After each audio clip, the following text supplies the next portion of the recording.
Le Mali et la Russie signent un accord pour s'engager à ne pas être les premiers, à installer des armes de guerre dans l'espace. Que signifie cette formule? C'est une formule qui est riche d'enseignements. Ils ont dit qu'ils ne veulent pas être les premiers. Ce qui veut dire que si quelqu'un installe des armes dans l'espace, eux, ils seront les deuxièmes. En français diplomatique complexe, c'est ça que ça veut dire. Ils disent qu'ils ne seront pas les premiers à placer des armes dans l'espace. C'est-à-dire que si les autres le font, eux aussi vont le faire. Or, par là, un renseignement nous est donné. C'est-à-dire que l'OTAN est en train de vouloir placer des armes dans l'espace, est en train de placer des armes dans l'espace pour pouvoir combattre ses ennemis. Et le Mali est intéressé par cette affaire parce que le Mali sait que désormais, les terroristes soutenus par l'OTAN depuis 2011 pour déstabiliser l'Afrique sont armés de drones qui sont guidés par satellite. Et les satellites qui guident ces drones sont des armes dans l'espace, puisque ce sont des satellites militaires qui se placent au-dessus du Mali pour pouvoir renseigner les troupes ennemies, et entre autres, justement, les groupes terroristes. Donc, il y a un renseignement extraordinaire qui nous est donné. Le Mali et la Russie nous préviennent qu'il y a des armes qui sont en train d'être placées dans l'espace contre les Africains. Vous avez compris?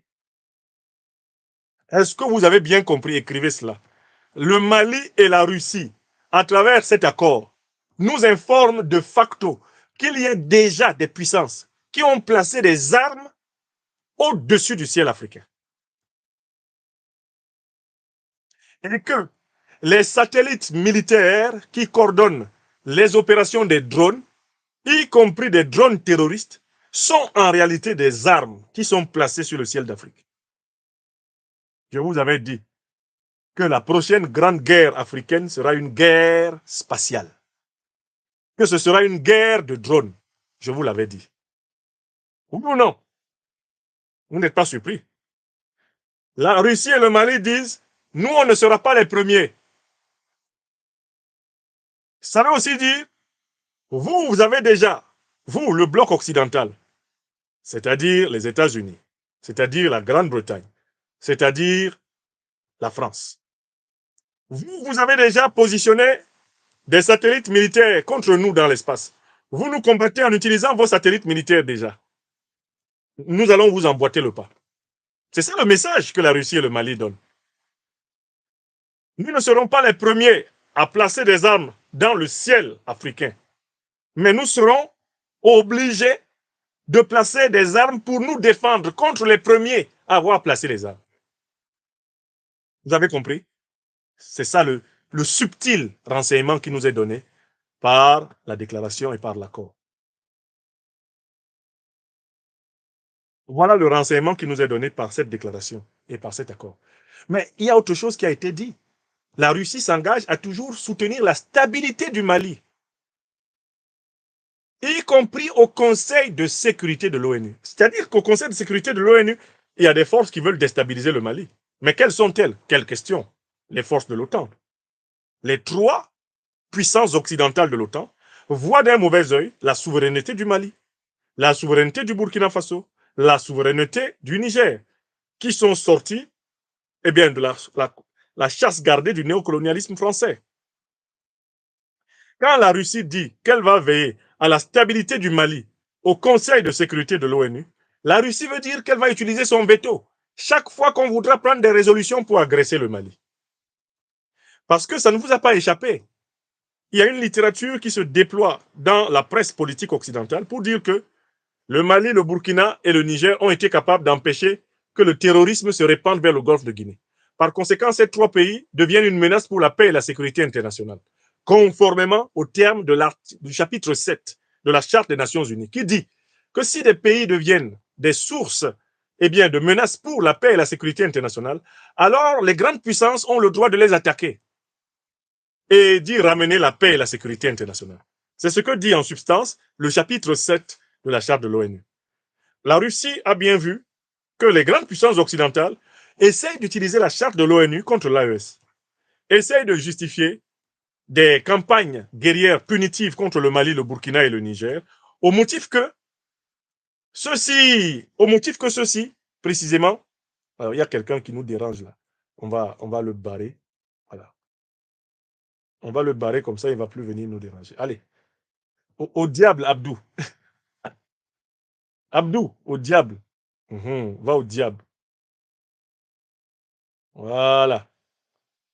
J'avais demandé au fiston de s'occuper de ces gens-là comme ça. Il les bloque, mon modérateur. Je ne sais pas pourquoi il n'a pas vu ça depuis. On va avoir des équipes de modérateurs très alertes maintenant pour les individus satanés. Alors, donc je tenais à dire que c'est bien parce qu'il y a une tentation d'instrumentaliser la déstabilisation du Sahel comme une cause nécessitant une intervention internationale que la Russie a prévenu tout le monde qu'il n'y aura pas de résolution des Nations Unies, passée que ce soit par la France, que ce soit par les États-Unis d'Amérique ou que ce soit par la Grande-Bretagne, permettant une intervention au Sahel. C'est terminé. C'est pour ça que Lavrov a dit à son ami Diop, nous veillons à la stabilité du Mali, y compris au Conseil de sécurité. Ça veut dire quoi? On ne va pas laisser passer une résolution ici. Si quelqu'un veut vous attaquer, il va vous attaquer illégalement. Et nous, on va lui répliquer ensemble. C'est ça le message. Si quelqu'un veut vous attaquer, il va vous attaquer d'abord illégalement. Ce sera hors du droit international. Et ça va se régler entre garçons. Voilà le message de la Russie. Et l'accord signé avec le Mali signifie que si des gens utilisent des infrastructures militaires dans l'espace contre le Mali, la Russie s'engage aux côtés du Mali à répliquer à cette utilisation. Ce qui veut dire que nous pourrions être aux portes d'une guerre des satellites. La guerre là, qui menace le monde sera aussi une guerre intersatellitaire. Il y a des pays qui disposent de la technologie de missiles satellitaires. Et parmi ces pays, les plus avancés sont la Russie, la Chine, les États-Unis. La France même est en retard, selon les informations que j'ai lues. La Chine, la Russie, les États-Unis ont énormément progressé dans la fabrication des armes permettant de détruire des satellites les uns des autres. Donc, la confrontation que nous voyons là pourrait être aussi une confrontation dans l'espace. D'ailleurs, la plupart des grandes puissances ont maintenant une division de leur armée qui s'appelle l'armée de l'espace. C'est le cas, par exemple, pour la France, même si elle n'est pas une puissance spatiale comparable aux États-Unis, à la Chine ou à la Russie. Ce que j'ai entendu là, à New York, c'est un avertissement qui est donné au bloc occidental. Et cet avertissement a tiré des leçons de Tinzawaten. À Tinzawaten, des drones qui étaient renseignés par des satellites militaires depuis le ciel, des drones ont attaqué, permis de tuer des soldats maliens et des soldats russes. Les Russes et les Maliens ont écrit ça quelque part. Nous savons comment nous avons été attaqués. Nous avons été attaqués sol-sol et nous avons aussi été attaqués air-sol. Par conséquent, la prochaine fois, on va répondre air-air, on va répondre sol-sol, on va répondre sol-air et on va répondre air-sol. Ce sera bataille sur tous les fronts.